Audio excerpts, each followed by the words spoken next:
Yun, mga loads, mga idol, good morning. So sa ngayon wala pa tayong tanggap na mechanical na gawa. Kaya meron ako sa inyo ignition or ipapakita, ituturo. Mga ignition coil to mga boss. Ayan o, 4 na piraso. Yan. So i-share ko sa inyo, ituturo ko sa inyo kung saan dito yung nare-repair. Kasi syempre, dito mga ignition coil na to, mahal ang bawat isa dito. Sobrang mahal. So hindi to yung birong presyo. Ang nagiging trabaho nito mga boss, mga load sa makina. So low power, nanginginig. Isa na dun yung spark plug. Pag okay yung spark plug, so dito na tayo pupunta. Tapos yung mga ground na wiring, so kung okay naman, na-check nyo. So ito na yun. Ngayon mga boss, 4 ito na ignition coil yung hawak ko. Para ituturo ko sa inyo, para hindi naman gumastos kagad yung may-ari. Kasi syempre sobrang mahal eh. Kung paano pagpupuli, pag-repair ng mga ignition coil. So ipapakita ko sa inyo kung saan dito ang hindi nare-repair na ignition coil. 4 itong hawak ko. So ito, Toyota Innova. Yung 2009, 2010 model. So ito yun, mahaba. Ayan, matigas siya. So hindi siya na-expand. Ito yung hindi nare-repair. Ayan o, kasi ang nare-repair, nahuhugot ito. So ito siya, disposable talaga. Pag ito talaga siyang, ibig sabihin, sira, wala ng power, so replace talaga yan, malit. Tapo na, disposable. Itong pangalawa, ito yung Toyota Vios na luma. 2009, 2008. Single BBTI ang makina nito mga boss, mga loads. So hindi rin siya nare-repair. Ayan o, matigas. Ayan. Ituturo ko naman sa inyo kung paano mag-check ng paano sira to na hindi nagagamit tayo ng mga scanner kung ano pa. Napakasimple lang, dinadiagnose yung ignition coil. Ayan, hindi siya nare-repair ha. Toyota Vios. Kanina yung mahaba, Innova. So ito naman, mga boss, dual BBTI, Toyota Vios. Palagay mo na lang 2017, 2016 siguro, 2017 pataas. Yun na yung dual BBTI yung engine niya na Toyota Vios. Ayan o, nakakalungkot diba?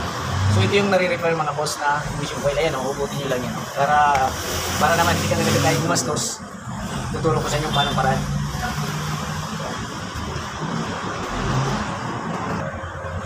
So ito mga boss mga loads. Ayan o, na-expand siya. Ayan o, ubutin natin siya. Para ito, tips lang to. Paalaman para huwag tayo gumastos kagad. Lalo na yung mga, ayan o, lalo na yung may mga dual BBTI na Vios dyan. Mga loads. O ayan natanggal siya. Tapos titingnan nyo yung spring sa loob. Ayan o, buti natin. Ayan. So dito dumadaan yung kuryente. Papunta dun sa spark plug. Ayan, nakikita nyo po, walang putol siya. Balik nyo, chichikin nyo yan, ubutin nyo syempre. Kasi pag putol yan, may tendency, dyan yung ng kuryente. Ito, nalagyan ko na kasi itong mga loads ng beta gray, silan. Na-repair ko na to. So, ibig sabihin, pinakita ko lang ulit sa inyo kung paano mag-repair. Itong mga loads ito, lilihain nyo lang to para kumapit yung silan. Yan, konti lang, pati dito. Tapos, pag nalihain nyo na, lagyan nyo na ng silan bago nyo ipasok siya ulit. May kanal yan, so huwag nyo nang isisintro sa kanal, ililihis nyo na. Yan. Yan. Ganun lang. Para hindi ka agad tayo gumastos. Kasi siyempre napakamahal nito. Kaanong original ito? 1.8 yung replacement. Diba? Hindi pa original yung Japan parts. Korea, Taiwan, diba? Itong dual BBTI. So ganun. Pag ano yan. Ito naman mga bossing, mga loads sa Mirage, Mitsubishi Mirage. Na-expand din yun. Oh. Halos parehas lang nung dual BBTI na Toyota Vios. Ito dyan nahuhugot din. So may mga Mirage dyan ha. Hatchback or sedan. Ayan. Ito wala pang silan kasi hindi ko pa ito na-repair.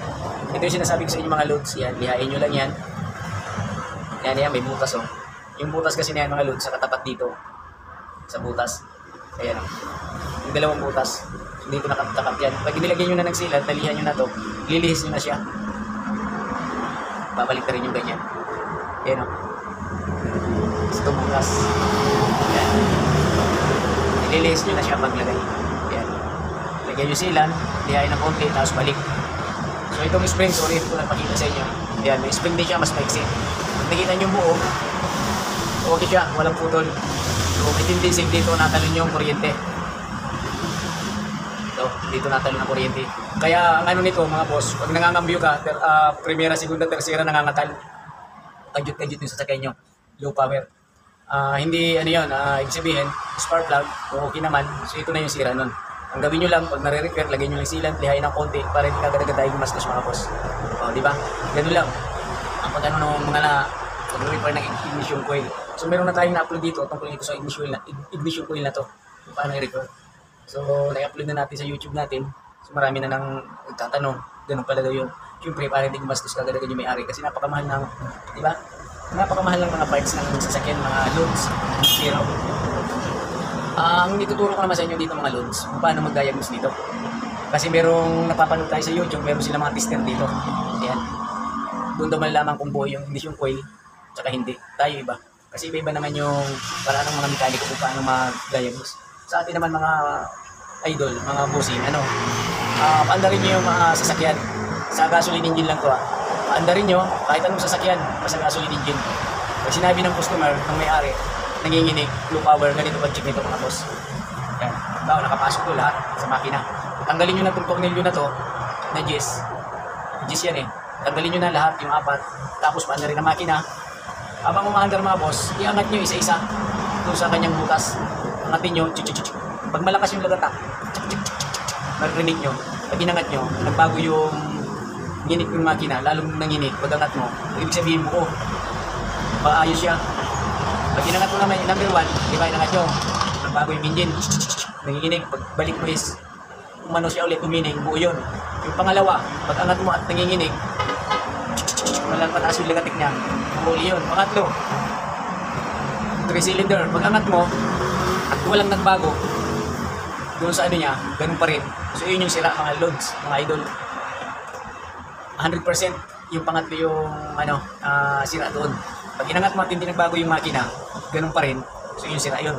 Pang-apat, 4-cylinder, pag inangat mo at nagbago ulit, may lakas na lagatag. Okay yun, buo yun. Pagkalimawan naman, mga boss, tawag dito, na-expand nga tulad nito, yun muna gawin nyo. Huwag muna kayo magpapalit ng ignition coil, repairin nyo na muna. So ganun lang kadali, para hindi tayo gumastos kagad. Kasi napakamahal ka nito. Sabi ko na, 1,000 na higit yan, 2,000 pa. Ganito ka mga ignition coil. Pag halimbawa dalawang sira, ignition coil, dalawa lang, re-repair nyo. Pagka inangat mo nga ito at walang reaksyon, walang lagatak, yung ramdam mo naman yung palo ng kuryente, so yun nyo, walang power. Ganun lang, madali mag-check ng ignition coil. So ito, pinakita ko lang sa inyo yung mga nare-repair at saka hindi. Yan, 4 na ignition coil yan mga boss. Ito, pinalitan na talaga natin ito kasi nidala na yung may-ari. Pinalagay niya na, siya na bumili. Diba? So yun lang mga loads, mga boss. Sana meron tayo matutunan kahit pa paano kasi hindi naman tayo galing mekaniko na mga expert eh. Ito lang naman na sinishare natin sa inyo yung mga natutunan din natin sa ating chief mechanic para na-share din natin, di ba? For emergency lang. Diba? Thank you.